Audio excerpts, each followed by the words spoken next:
Sawadee welcome to Hot Thai Kitchen. So today I want to share with you one of the most nostalgic treats ever.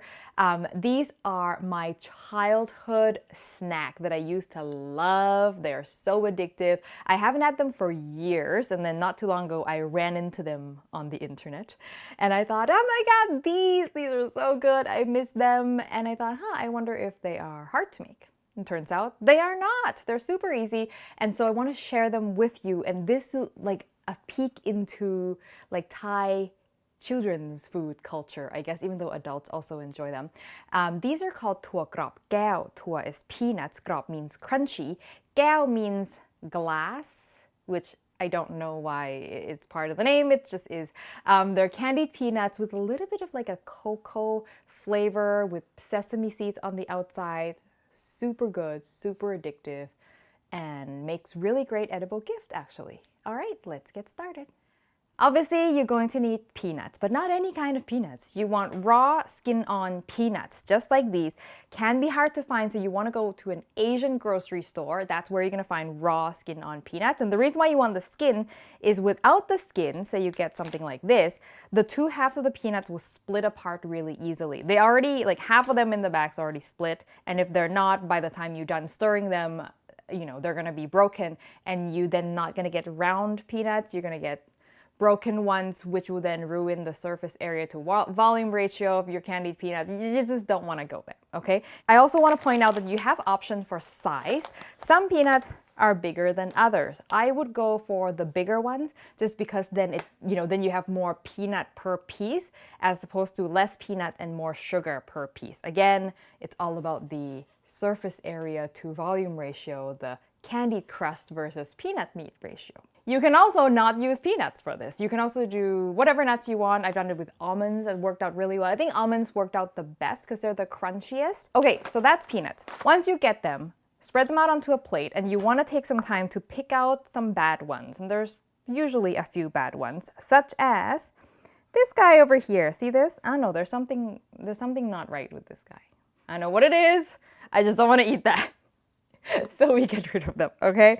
And there's usually not much, but you just don't want diseased looking peanuts. I mean, I'm sure these are not poisonous, but I just don't know. Okay, and then you can wash these if you like, but if they look pretty clean, they don't feel dusty, then there's really no need to wash them. What the heck? Look at this. So that's that. Other ingredients that I want to talk about: sesame seeds, super important. You want to have, this is the part that makes these so like aromatic and flavorful, the flavor of toasted white sesame seeds. Now I typically buy sesame seeds raw, and then I toast it myself. You just put it in a dry saute pan, stir it around over medium-high heat until they turn golden. But then I bought these not knowing that they were already toasted because there's no English on the bag, and I just assumed that these were raw, but they are not. Couple more ingredients. Ovaltine powder. So this is what's going to give them a little bit of color and a little bit of cocoa flavor. Ovaltine is a malted chocolate malt drink powder mix. There we go. If you're in Asia, you definitely know what I'm talking about. But if you don't have it, you can just use cocoa powder. That'll do the trick as well. But just use half the amount because this has a lot of sugar in it as well, right? It's not just cocoa. With instant coffee, this is something that I like to add. It's completely optional, but I think it adds a little bit of like a smoky sophisticatedness that I like in these peanuts. If you got kids, you don't want them to be hyped up on caffeine, you can skip it, okay? It's pretty simple. Let's get cooking. So the choice of cookware for this is quite important. You're going to be stirring this with gusto, okay? Hot peanuts coated in hot sugar. You do not want something that's going to allow the peanuts to jump out. You want to be able to stir vigorously without worrying about that. So something with a little depth. A sort of bowl shape like this is perfect. Nothing shallow. Trust me, you're going to be cursing throughout the process if you're trying to stir hot peanuts in like a saute pan. Okay, so in here, I'm going to turn heat on just to low, medium to medium low. Everything is going to be done in the pan. So sugar is going in. And then I'm going to add some water. Now, I'm not making a lot because these are too addictive. And if I make a lot, I'm going to eat them all, and that's just bad news. And I'm also going to add coconut milk. It's going to be the flavor and the fat, makes them really good. A little bit of my Ovaltine powder here, just a couple of teaspoons. Yeah. And then a touch of my Nescafe coffee powder. Yeah. You can use the Starbucks Via, but don't use too much because those are really fine. So just need like a touch. I'm going to stir that. Get everything to mix together. If some of the coffee powder looks stubborn, don't worry, it will dissolve eventually.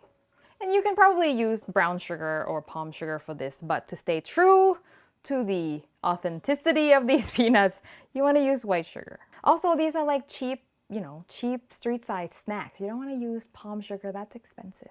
My sugar is dissolved. I'm going to add all of my peanuts. Whee! Now, if you are making a lot, you may not need to scale up the amount of water proportionally because the only purpose of the water right now is to sort of almost submerge the peanuts so that you can cook the peanut through because we're starting with raw peanuts, right? And so if you're using a lot of peanuts, just add enough water so that it comes up to the level of the peanuts and that's it. And then I'm gonna keep the heat low. And in the beginning, you don't really have to be here stirring all that often because it's just kind of boiling at this point. But once the syrup starts to thicken, that's when you do not want to walk away. You want to be stirring because you don't want any sugar burning to the bottom. You want the peanuts to evenly coat, and things can really change quickly at that stage. So be careful. So it's been maybe like 8-10 minutes, something like that. It's starting to thicken now. This is when you want to be stirring all the time because it can go from this to really syrupy and dry faster than you think.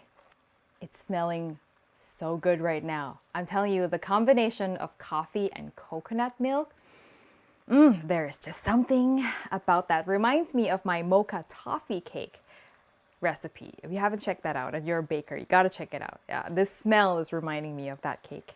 Okay, look at this. Look at this! Oh my God, looks so good. This wok, by the way, is a Korean wok. It's called Korea King. I got this from Thailand. Won it at like a family holiday raffle. Okay, this is important right here. The sugar is getting so thick now. What's about to happen is it's going to start to crystallize, okay? Do not panic. It will look completely wrong, but it is right. But definitely, this is where you do not stop stirring. Preferably, you're not talking and filming at the same time. Okay, see this? It's starting to get a little bit powdery now. Okay, this is good. This is good. I get nervous when it comes to this part because it's like, things is happening. Now it's gonna look like wet sand. Totally normal.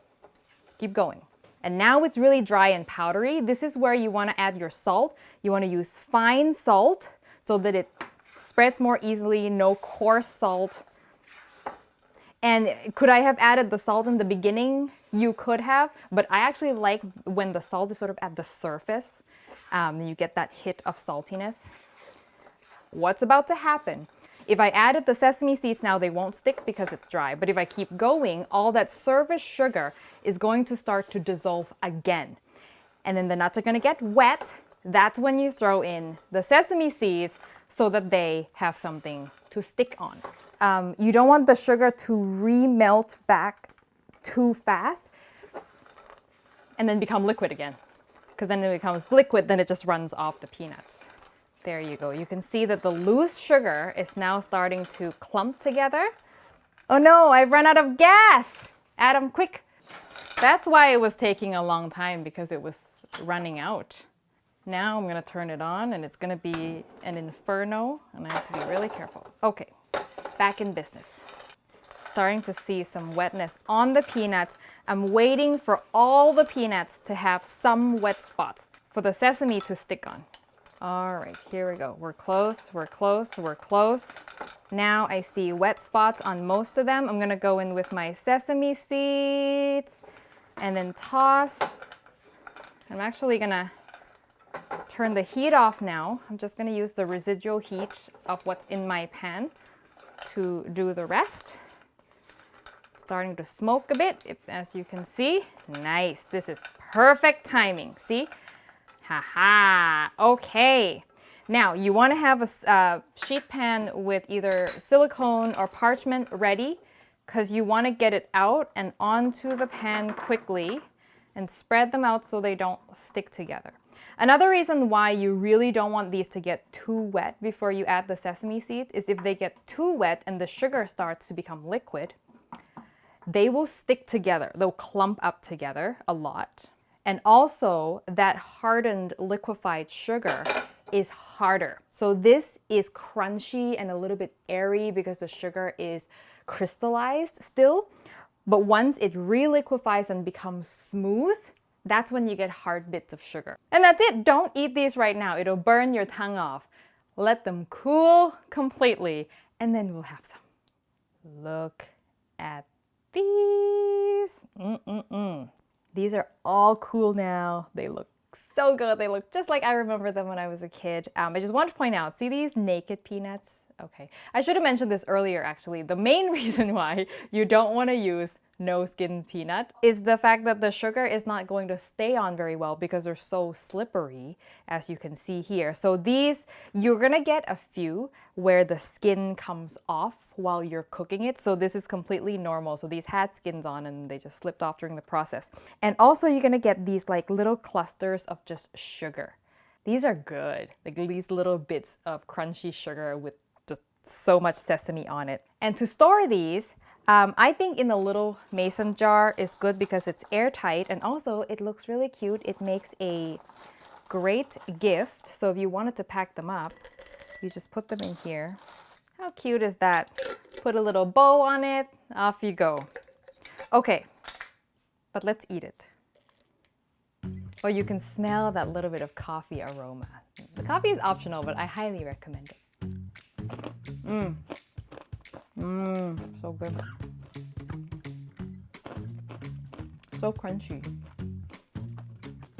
And you cannot have just one.